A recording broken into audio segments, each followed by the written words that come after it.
ನಮಸ್ಕಾರ ಆತ್ಮೀಯರೇ, media house ಕನ್ನಡಗೆ ಸ್ವಾಗತ.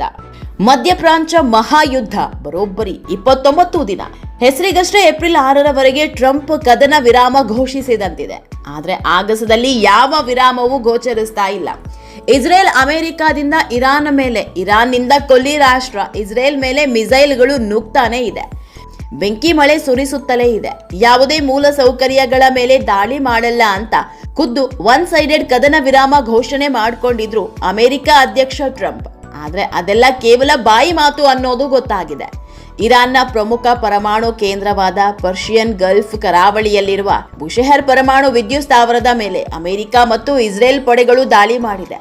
ರಷ್ಯಾದ ತಾಂತ್ರಿಕ ನೆರವಿನೊಂದಿಗೆ ಕಾರ್ಯನಿರ್ವಹಿಸ್ತಾ ಇದ್ದ ಹಾಗೂ ಇರಾನ್ನ ಏಕೈಕ ವಾಣಿಜ್ಯ ವಿದ್ಯುತ್ ಕೇಂದ್ರವಾಗಿತ್ತು. ಕಳೆದ 10 ದಿನಗಳಲ್ಲಿ 3ನೇ ಬಾರಿ ಭಾರಿ ಪ್ರಮಾಣದಲ್ಲಿ ದಾಳಿ ಮಾಡಲಾಗಿದೆ. ಇದು ಉಕ್ರೇನ್ನ ಚೆರ್ನೋಬಿಲ್ ರೀತಿಯ ವಿಕಿರಣ ಸೋರಿಕೆಯ ಆತಂಕ ಎದುರಾಗಿದೆ. ಇರಾನ್ ಮಾತ್ರ ದಾಳಿಯಾಗಿರೋದು ನಿಜ, ಆದರೆ ಪರಮಾಣು ಘಟಕಕ್ಕೆ ಯಾವುದೇ ತೊಂದರೆಯಾಗಿಲ್ಲ ಅಂತ ಹೇಳ್ಕೊಂಡಿದೆ. ಇದೆಲ್ಲದರ ಮಧ್ಯೆ ಯುದ್ಧವನ್ನ ಮತ್ತಷ್ಟು ತೀವ್ರಗೊಳಿಸೋ ಬಗ್ಗೆ ಅಮೆರಿಕ ಅಧ್ಯಕ್ಷ ಟ್ರಂಪ್ ಎಚ್ಚರಿಕೆ ನೀಡಿದ್ದಾರೆ. ನಮಗಿನ್ನು 3554 ಟಾರ್ಗೆಟ್ ಉಳಿದಿದೆ. ಎಲ್ಲ ಟಾರ್ಗೆಟ್ಗಳ ಮೇಲೆ ದಾಳಿ ಮಾಡಿಯೇ ಮಾಡ್ತೀವಿ. ಅಲ್ಲದೆ ಇರಾನ್ ನಾಯಕತ್ವವೇ ಸಂಪೂರ್ಣವಾಗಿ ನಾಶ ಆಗಿದೆ. ಮುಜ್ತಬಾ ಖಮೇನಿ ಮೃತಪಟ್ಟಿರಬಹುದು ಅಥವಾ ಗಂಭೀರ ಸ್ಥಿತಿಯಲ್ಲಿರಬಹುದು ಅಂತ ಟ್ರಂಪ್ ಅನುಮಾನ ವ್ಯಕ್ತಪಡಿಸಿದ್ದಾರೆ. ಕೊಲ್ಲಿ ರಾಷ್ಟ್ರಗಳ ಯುದ್ಧಕ್ಕೆ ಈಗ ಯಮನ್ ಕೂಡ ಎಂಟ್ರಿ ಆಗಿದೆ. ಇರಾನ್ ಬೆಂಬಲಿಸಿ ಇಸ್ರೇಲ್ ಮೇಲೆ ಯಮನ್ ಹೌತಿ ಪಡೆ ಕ್ಷಿಪಣಿ ದಾಳಿ ಮಾಡಿದೆ. ಆದರೆ ಆ ಕ್ಷಿಪಣಿಗಳನ್ನ ಇಸ್ರೇಲ್ ಪಡೆಗಳು ಹೊಡೆದುರುಳಿಸಿವೆ. ಯುದ್ಧ ಶುರುವಾದಾಗಿನಿಂದ ಸುಮ್ಮನಿದ್ದ ಯಮನ್ ಈಗ ಇಸ್ರೇಲ್ ಮೇಲೆ ಮೊದಲ ದಾಳಿ ಮಾಡಿದೆ. ಈ ಮೂಲಕ ಇರಾನ್ ಇಸ್ರೇಲ್ ಸಂಘರ್ಷದಲ್ಲಿ ಅಧಿಕೃತವಾಗಿ ಹೌತಿಗಳು ಮಧ್ಯಪ್ರವೇಶ ಮಾಡಿದಂತಾಗಿದೆ. ಇದರಿಂದಾಗಿ ಕೆಂಪು ಸಮುದ್ರದಲ್ಲೂ ಉದ್ವಿಗ್ನತೆ ಸೃಷ್ಟಿಯಾಗಿದೆ. ಇಸ್ರೇಲ್ ಮತ್ತು ಅಮೆರಿಕಾಗೆ ಸಮರ್ಥವಾಗಿ ಇರಾನ್ ಕೌಂಟರ್ ಕೊಡ್ತಾ ಇದೆ.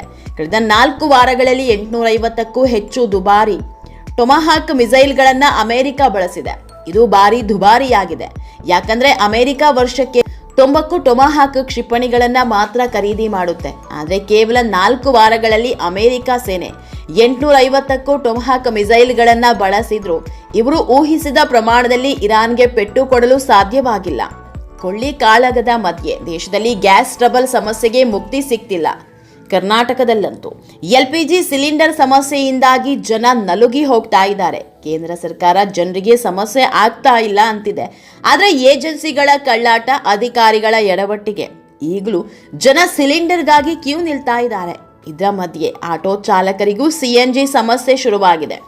ಬೆಂಗಳೂರಲ್ಲಿ ಆಟೋಗಳನ್ನೇ ನಂಬಿ ಬದುಕು ಸಾಗಿಸುತ್ತಿದ್ದವರಿಗೆ CNG ಪ್ರಾಬ್ಲಮ್ ಶುರುವಾಗಿದೆ. ಶೇಷಾದ್ರಿಪುರಂ ರಸ್ತೆಯ ಟೋಟಲ್ ಗ್ಯಾಸ್, ಗೋ ಗ್ಯಾಸ್, ಸೂಪರ್ ಗ್ಯಾಸ್ ಬಂಕ್ಗಳು ಬಂದ್ ಆಗಿದೆ. LPG ಕೊರತೆಯಿಂದಾಗಿ CNG ಬಂಕ್ಗಳನ್ನ ಬಂದ್ ಮಾಡಲಾಗಿದೆ.